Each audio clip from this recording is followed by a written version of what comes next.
Today we actually have something fairly simple. I hope it is simple. I did this on my last Corolla, which is a backup camera. So I've been driving this thing around and realized I wish I had a backup camera. So went on Amazon, bought a HD one. Not sure how HD this would be. It was like $5 or something like that. So let's dig into this and see what we need to get this going. Alright, so inside the trunk you'll find a backup camera, and then inside the backup camera we're gonna have a whole bunch of cables and the fancy camera. So hopefully there's several different options I could have gone with, and I didn't want one that mounted to the license plate. I wanted one that looked more OEM than the other one, so I opted to get one of these. I mean, it looks very decent quality, and it actually has somewhat of a movable head on it, so that way you can kind of adjust it to your preference. They do make some that actually go right into this light, but some of them they just don't look good, or the camera quality is complete crap. So hopefully with one of these I can get the camera quality to look a little better, and I could still make it look OEM. And then also inside of here we get some electrical tape, screwdriver, different type of mount, and a trim tool. So this should be relatively simple as long as you have a aftermarket radio. If you don't, then this isn't going to be the tutorial for you. So let's hop in, pop off all these clips, and then we can get access to behind right here.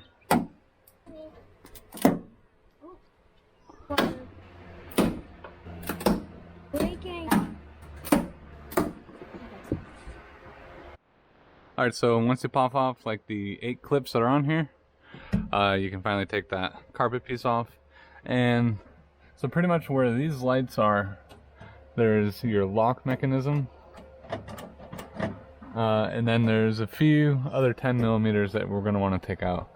So once we get those out, we should be able to slide this plastic piece off of here. And you might not even need to take the lock one off, but we'll take a look and see. And one of my nuts is actually loose. So, but let's take all this out and go from there.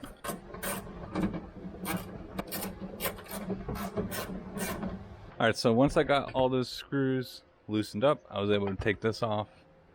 You will have to loosen up the lock mechanism, but you don't have to take it out. And then it will pretty much slide out. Mine was much dirtier than this, but there's still quite a bit of like dirt. I'm going to try to polish out of here real quick, and then see if we can get this looking a little better before we put everything back together. Alright, so I got pretty much everything cleaned. There are some scratches and everything that I could not get off because it looks like the plastic trim was just kind of rubbing up against it, but pretty much got it all nice and clean, and cleaned this up as decently as I could. This plastic clip I broke, but it's not going to make that big of a difference because I was going to probably take that out anyways, because that's where I was going to run the wire at. But now I just got to figure out where I want to put the camera, if I want to center it or offset it.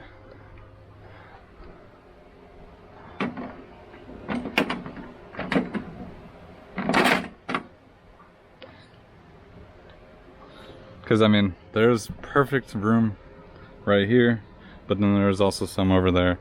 I'm gonna mess around with it and see, but the center honestly seems to be the best, just to make it symmetrical.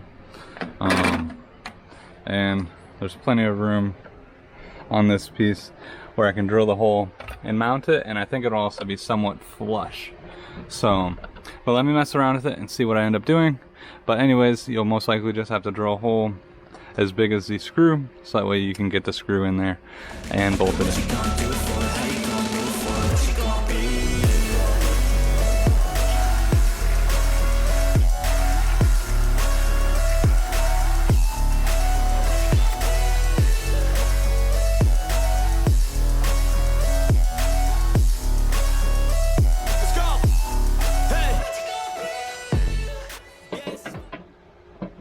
everything all mounted under here, and I centered the camera, and I'd definitely say it looks pretty good.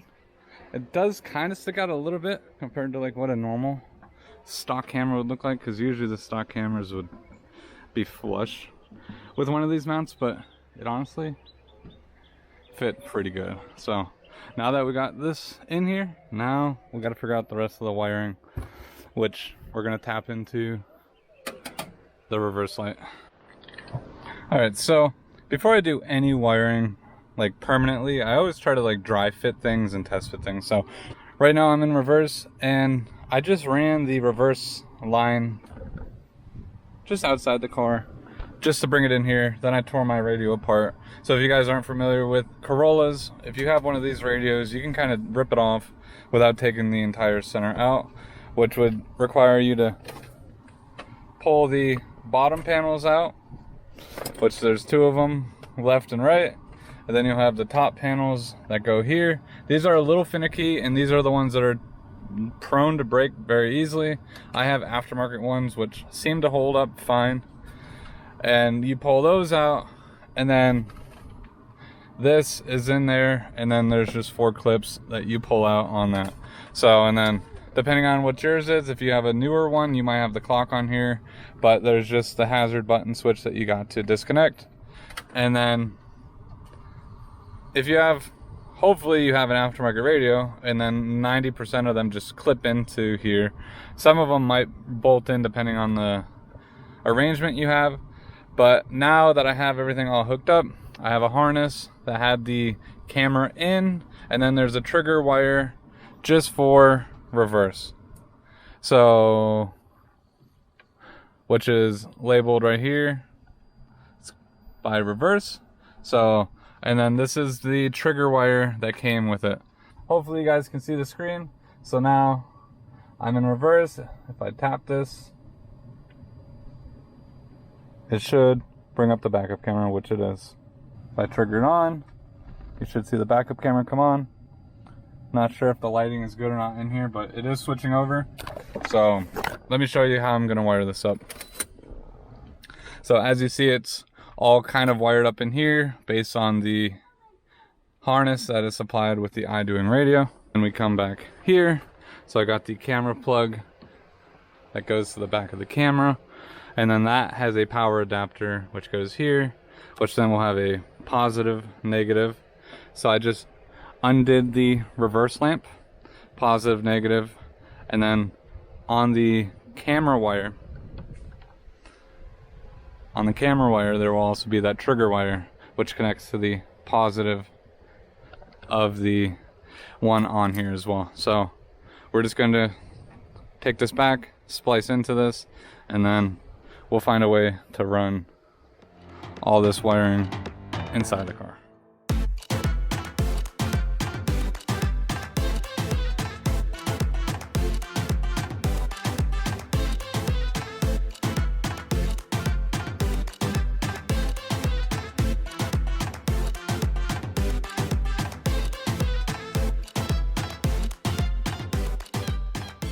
I think I got the wiring looking pretty good. So this is a harness that goes all the way up to the front. I pretty much just ran it all the way down, followed through. I went behind there, which then pretty much leads out from this panel, which still doesn't seem like it wants to pop in, but I definitely would pull off all this trim so that way you can see behind here. I mean, it's very simple. Just pull the trim off, and then I come down through here. You can see my wire and a zip tie right here went under this panel right there, came out. I'm right under here, routed up into my chaotic mess right here, and then I fished it under here and used a coat hanger and brought it up from there. And now I have way too much wire here, but I should be able to hide this all behind in the dash. So let me tidy some of this up, and then we'll go over some of the wiring briefly real quick, as I mentioned it in the beginning. So we're just going to want to tap into the reverse trigger wire and then plug in our camera into the camera input. Some radios are different than others. iDoing makes it very simple, and they label everything for you. So let's clean this up, plug it in, and then we'll hop to the back and get that nice and cleaned up too.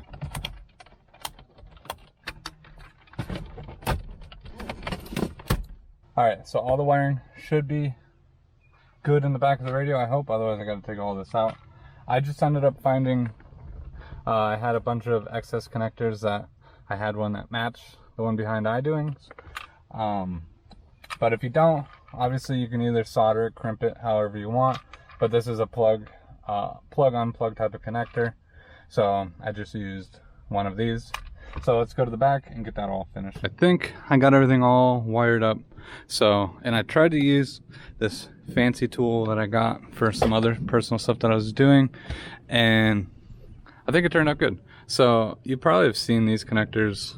I was actually trying to Google what they were a while ago, but they're just normal like 2-pin, 3-pin, 4-pin connectors, as you see here. And it comes with a fancy crimping tool.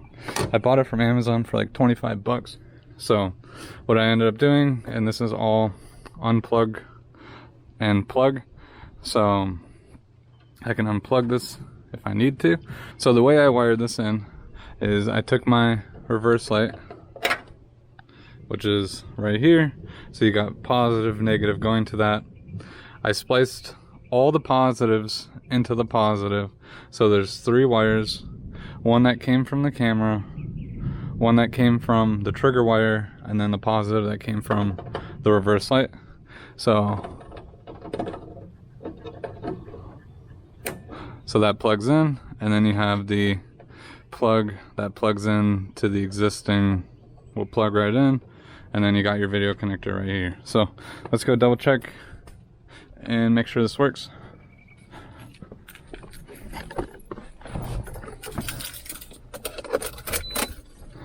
So right now I'm just in neutral, and let's shove it into reverse, and boom, we have a camera. It actually looks pretty clear. Let me put the trunk down so I can see what the rest of it looks like.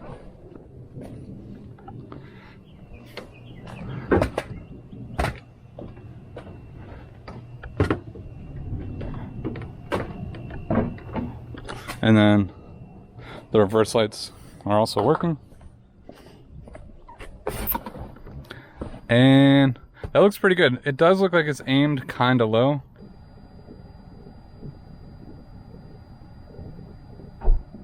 So I think that's going to be the best that I'm going to be able to get this. I could still clearly see. I wish it was upright just a little bit more, but I don't think that's going to happen. So it also comes with some reverse lines. And then as soon as I leave reverse, I get that to pop up.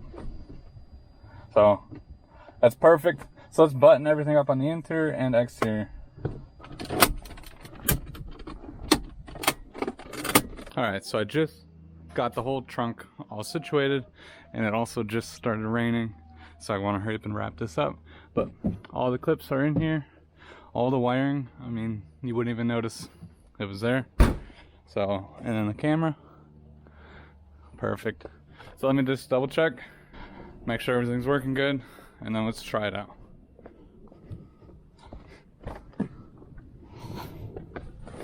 Alright.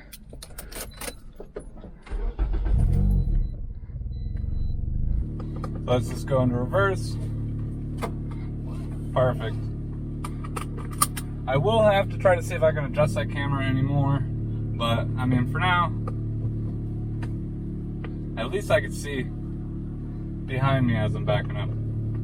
Because it almost seems like it's very zoomed in, and I don't know if I can adjust anything on the radio to change it.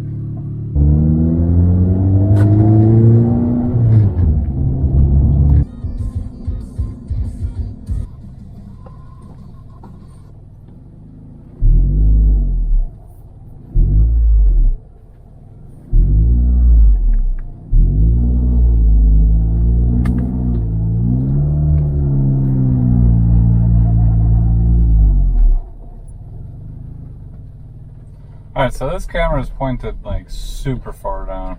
Anyways, with that being said, thank you guys so much for watching. If you guys are new to the channel, don't forget to smash that like button, subscribe to the channel, and I'll see you guys next time.